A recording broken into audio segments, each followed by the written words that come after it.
Ya. Jadi golongan halogen ya, golongan halogen atau golongan 7A. Di situ nakku ada unsur yang bernama iodin ya. Iodin ini banyak kegunaannya. Kalau di biologi, salah satu uji yang dipakai dalam mengidentifikasi glukosa dalam polisakarida ya nakku ya, ada dia yang dinamakan dengan uji iodin ya, dengan menggunakan larutan I2 yang berwarna biru atau ungu. Di kimia ya nakku ya, iodin ini juga dipakai dalam proses titrasi ya, dinamakanlah dia dengan titrasi iodometri. Mungkin kalau di kelas 11 kalian juga pernah belajar titrasi ya nakku ya, tetapi titrasinya nak melibatkan molekul asam dan molekul basa.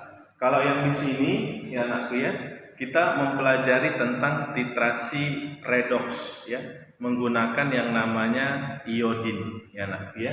Jadi nanti gini, di dalam yang namanya titrasi iodometri, ingat ya nakku ya, titrasi ini tujuannya untuk menentukan ya, menentukan yang namanya kadar ya, atau menentukan yang namanya kuantitas suatu sampel ya. Sampel yang dimaksud di sini nakku biasanya dia bersifat oksidator ya, atau yang mengalami reaksi reduksi.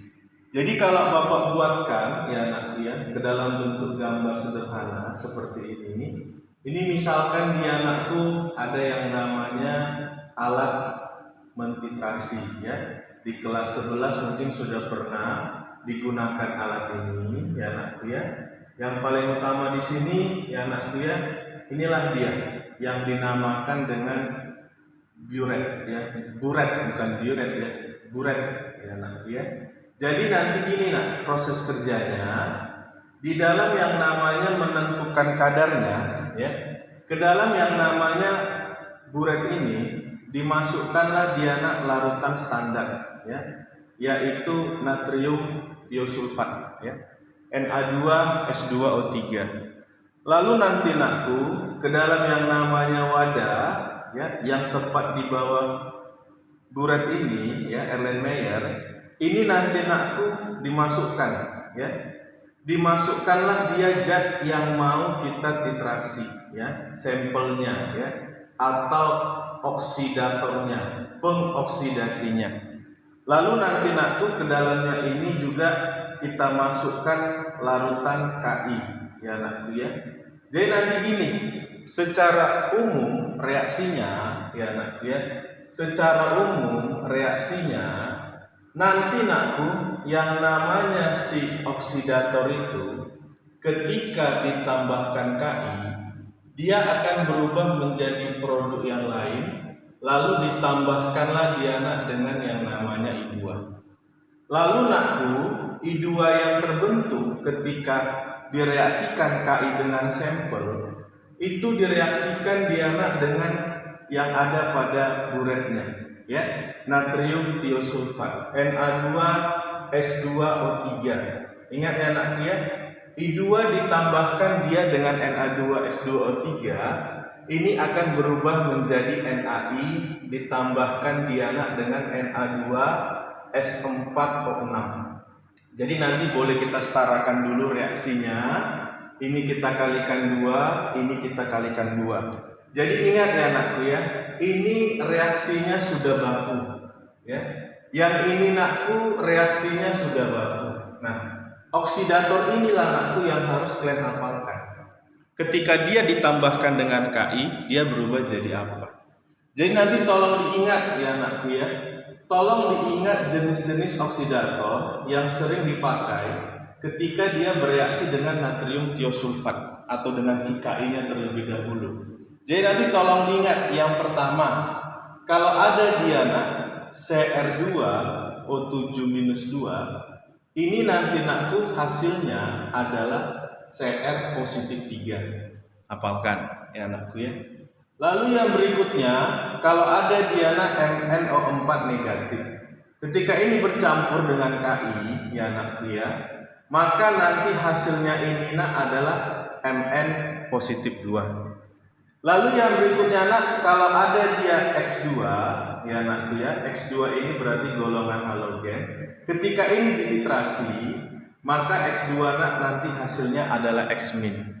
Lalu yang berikutnya nak, ketika ada dia XON negatif, ini juga nanti nakku ketika ditambahkan dengan KI, hasilnya itu nak adalah X negatif. Jadi nanti nakku pada proses penyetaraannya ini ya, kita menggunakan penyetaraan dengan prinsip reaksi redoks. Nah, untuk lebih jelasnya ya, coba kita lihat soal yang sudah Bapak buat ini. Katanya di sini apa nak?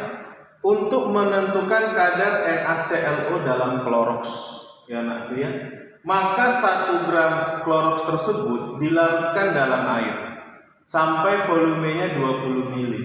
Kemudian ke dalam larutan tersebut ditambahkan dengan larutan Ki berlebih. Berarti inilah sampelnya itu ya nak ya. Berarti inilah sampel yang mau kita titrasi tadi ya. I2 yang dihasilkan tepat dititrasi dengan 40 mili larutan Na2S2O3 0,5 molar. Berapakah kadar NaClO dalam kloroks? Secara stoikiometri sih gampang aja ya ini. Berarti nanti nakku kalau kita disuruh menghitung persentase NaClO dalam kloroks ini sama dengan massa NaClO itu kita bagikan dia nak dengan yang namanya massa si kloroksnya, lalu kita kalikan dia nak dengan 100%. Masukkanlah anakku ya, massa kloroksnya kan sudah dapat ya, massa kloroksnya itu 1 gram. Berarti sekarang tugas kita apa nakku? Mencari yang namanya massa NaClO-nya. Bagaimana cara mencari massa NaClO-nya? Ya gunakanlah proses titrasi tadi ya. Jadi cara pengerjaannya ya nak ya, inilah tadi si buret itu ya, seperangkat alat buret tadi ya nak ya. Inilah dia seperangkat alat buret tadi ya nak ya. Berarti nanti nakku pada prosesnya ya, pada prosesnya di dalam buret tadi kan ada larutan standar ya. Di dalam yang namanya buret tadi ada larutan standar. Larutan standarnya itulah tadi kita sebut dia nakku dengan larutan natrium tiosulfat ya, Na2S2O3 ya nak ya. Sedangkan di dalam yang namanya Erlenmeyer ini ya, dia berisi yang namanya si kloroks tadi ya, yaitu NaClO kan gitu kan nakku kan. Lalu ditambahkanlah dia nakku dengan yang namanya si Ki. Ikutilah bentuk umumnya tadi ya. Berarti oksidatornya kan NaClO. Berarti Na positif ditambahkan dia nak dengan ClO negatif. Berarti inilah dia nak oksidatornya ya. Berarti ClO negatif ditambahkan dia nak dengan Ki. Ki ini kan boleh kita pecah jadi K positif ditambah I negatif. Berarti ClO negatif ditambah dengan imin. Tengok tadi bentuknya anakku. Kalau XON negatif ya ditambahkan dengan Ki, hasilnya X min.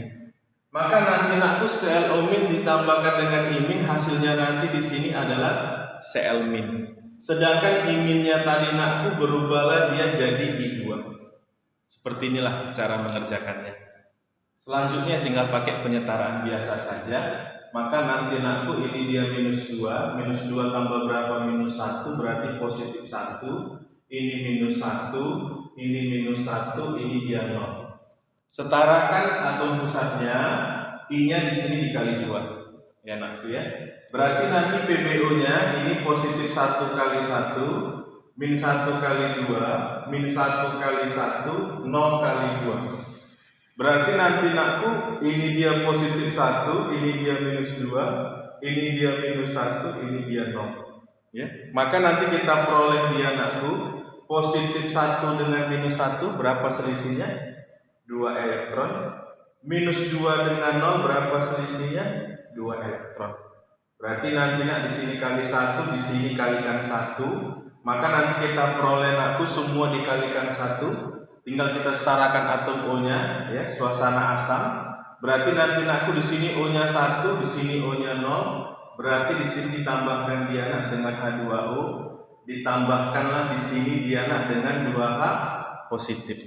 Nah, I2 yang terbentuk ya, I2 yang terbentuk tadi dianak dia dititrasi dengan Na2S2O3. Berarti kan terjadi reaksi di sini ya. Terjadilah reaksinya. I2 ditambahkan dianak dengan Na2S2O3, berubah dia menjadi NaI, ditambahkan dianak dengan Na2S4O6. Setarakanlah dianak dia. Ini kita kalikan 2, ini kita kalikan 2.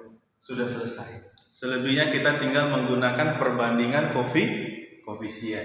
Berarti nanti aku dari sini kita dapat ya nak ya. Na2S2O3-nya nak 0,5 molar, 40 mili. Maka kita dapatlah nak jumlah mol natrium tiosulfatnya yang kita pakai ya. Rumusnya berarti molaritas dikalikan volume dalam satuan liter. Berarti nanti nakku molaritasnya kita dapatkan dia 0,5. Volumenya ubah jadi liter. 40 dibagi 1000 berarti 4/100. Berarti sama dengan 0,04. 5 kali 4 20. 20 dibagi 1000 berarti 2/100, 0,02 mol. Inilah mol dari yang namanya Na2S2O3 yang dipakai dalam proses titrasi tadi. Ya tinggal banding-bandingkan aja koefisiennya nakku. Kan sudah dapat nih molnya ya. Berarti nakku ini molnya 0,02 mol. Ya kan? Perbandingan koefisien ya. Perbandingan koefisien berarti duanya berapa? Setengah dari 0,02 kan?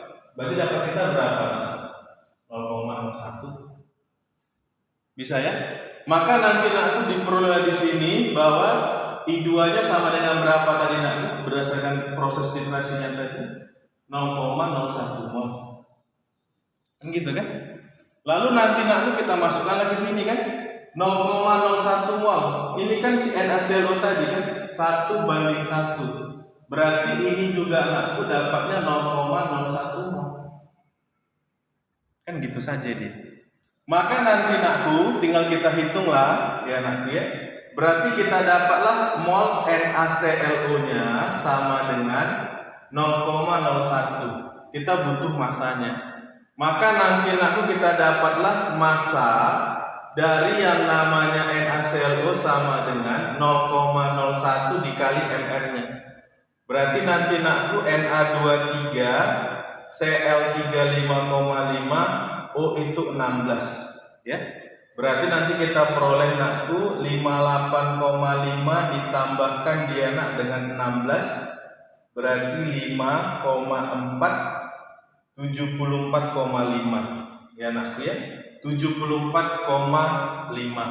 Berarti nanti di sini dikalikanlah dia nak dengan 74,5. Maka nanti kita peroleh dia masanya sama dengan 0,01 kalikan dengan 74,5 berarti 0,745 gram ya nakku ya.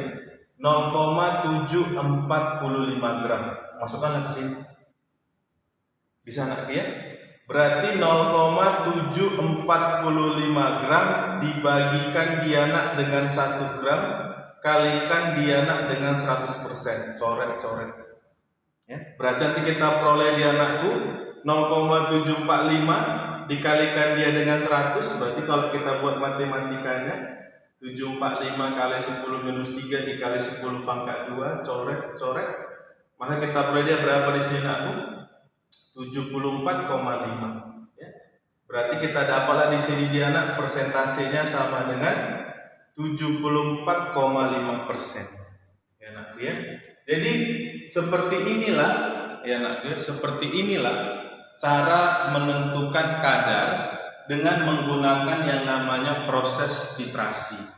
Nanti ketika kita belajar unsur transisi, Bapak akan mengajarkan satu lagi jenis titrasi, yaitu titrasi permanganometri. Baiklah anak-anak, sampai di sini dulu. Silakan dipahami. Sampai jumpa di pertemuan yang berikutnya.